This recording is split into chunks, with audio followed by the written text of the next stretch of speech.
I recently made a video where I did 1000 breezy flicks to see how much I could improve. However, that video was trash. So this is what that video should have been. This time around, I've set myself the goal of not only improving my breezes, but also coming up with a list of actually useful tips. To do this, as you can probably guess, I did 2000 more breezes. This time with a proper format.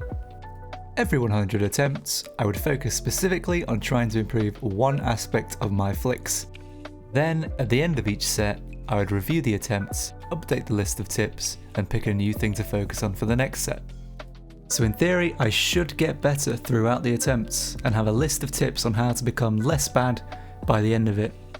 So without further ado, let's see how it went. That was close.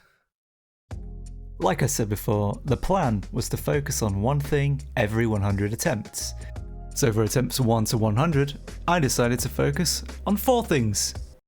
Yeah, bear with me. To start with, what I actually did was extract a few tips from the previous video as a base for the list of tips to review along the way. Those being, hold, don't tap, the jump button when starting the breezy.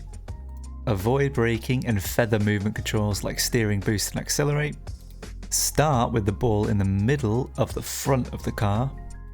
And delay the spin after jumping.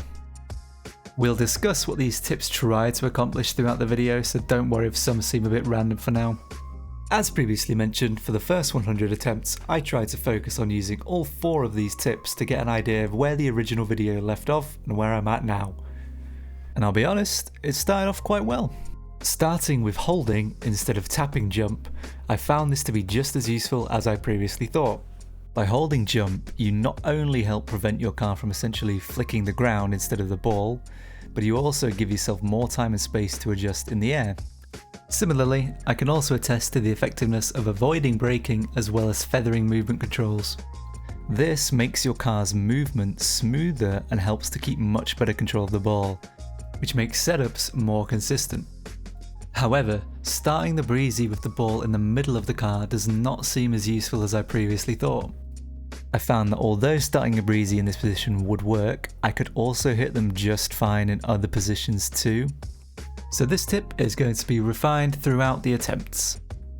Last but not least, delaying the spin slightly after jumping is not really a very useful tip either, as there are situations like this where if I did delay the spin, then I would have messed up the breezy.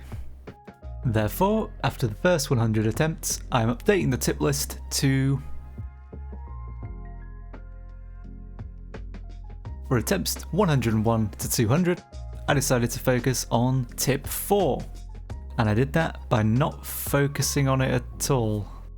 Instead, I timed the spin to whatever felt right in the situation. And believe it or not, this worked pretty darn well. It turns out that how you time the spin really depends on the setup. Most of the time you do actually want to start the spin pretty much right after you jump, but there are occasions where delaying the spin helps get your car in the right position. For example, when the ball is in the middle of the car and a little bit further back, sometimes you need to delay the spin to let the ball roll forward enough to get behind it. And speaking of the ball's position, I think I can now confirm having the ball in the middle of the front of the car is not the only option. In fact, it might not even be the best option. It seems as though having the ball not in the middle, but slightly to the side that you're going to spin is better. Although I didn't work out why this was the case until later. For now, I have updated the tip list to...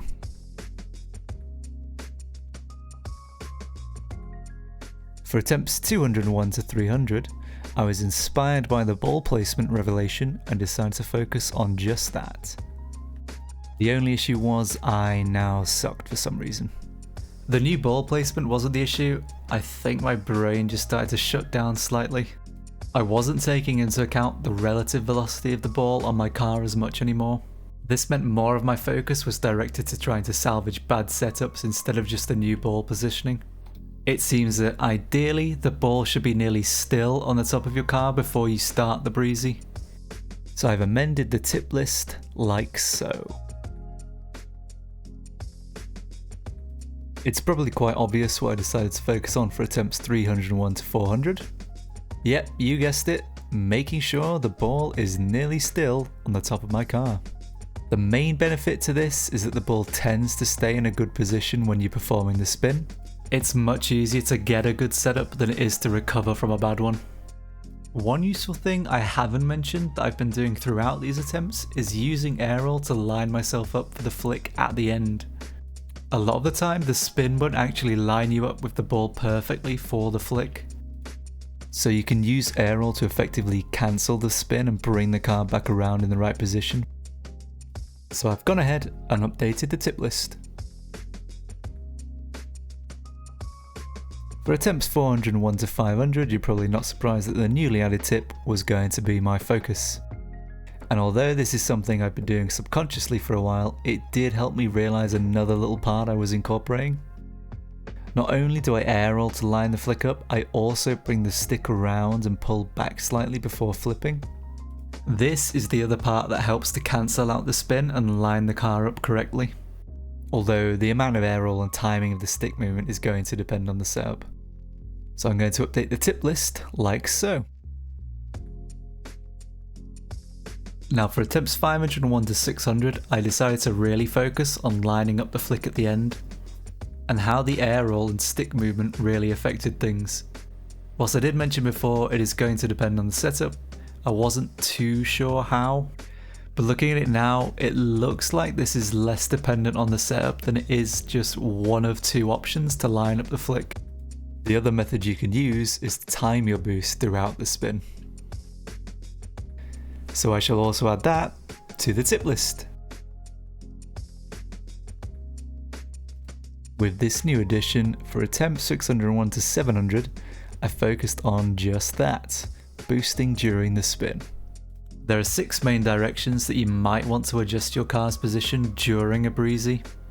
Forwards, backwards, up, down, left and right.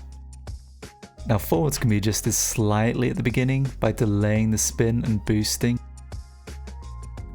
Backwards is almost impossible to adjust without your flip timer running out.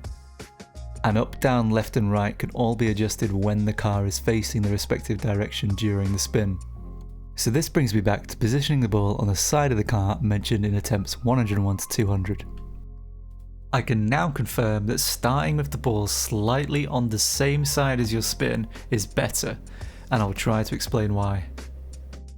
When you jump with the ball on the side, it forces you to start the spin sooner. The further to the side, the earlier you want to start the spin, although too far to the side and the ball will start to roll off. Sometimes you even want to start turning on the ground slightly. This will start to bring the ball back across to the middle of your car. Then you also want to boost a bit too to push yourself back across the ball even further. So if you're spinning left, you want to boost to the left after jumping. There are 2 main benefits to this. Number 1, once you've boosted back across the ball, you now have roughly 120 degrees of spin to line yourself up horizontally for the flick. And 2, you end up performing the spin faster, as you start the spin sooner and can boost more during the spin, which is better for in-game when you have less time and space to pull one off. Thus, the tip list now looks like this.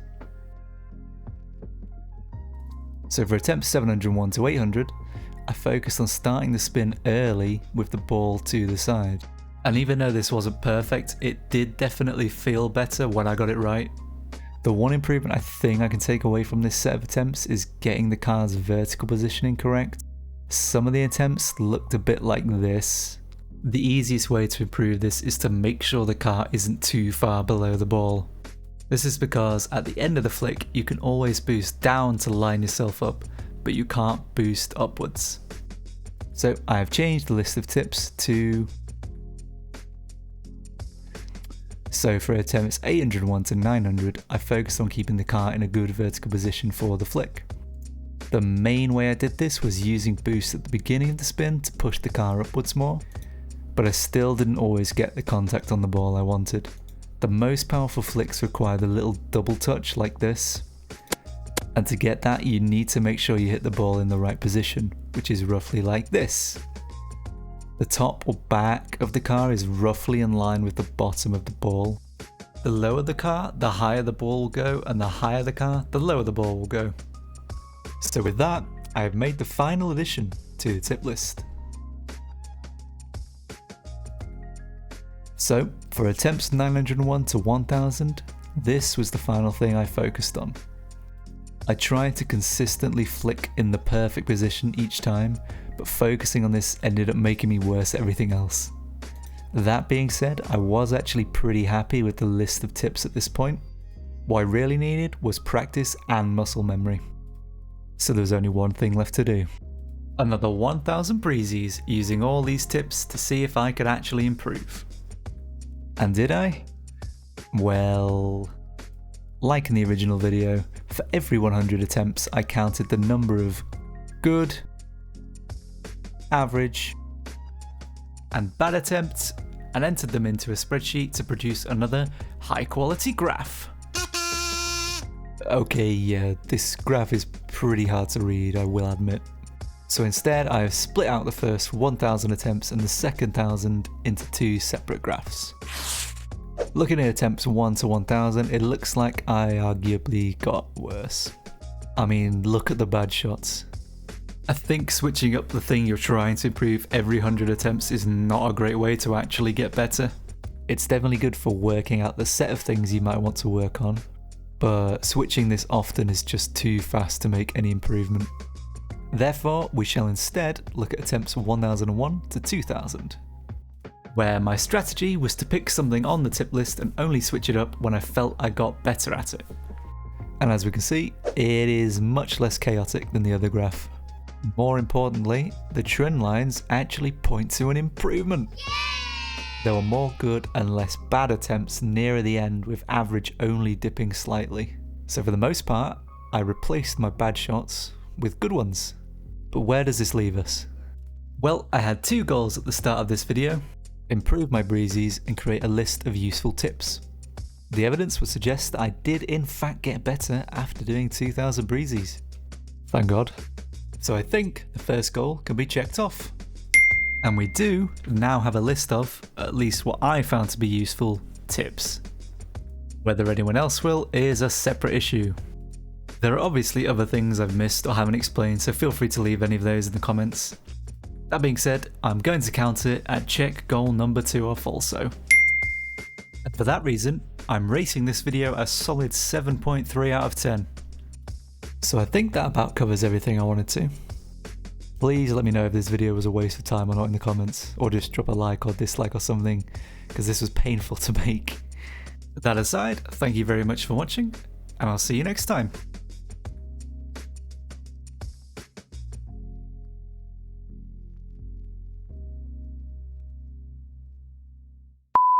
I recently made a video.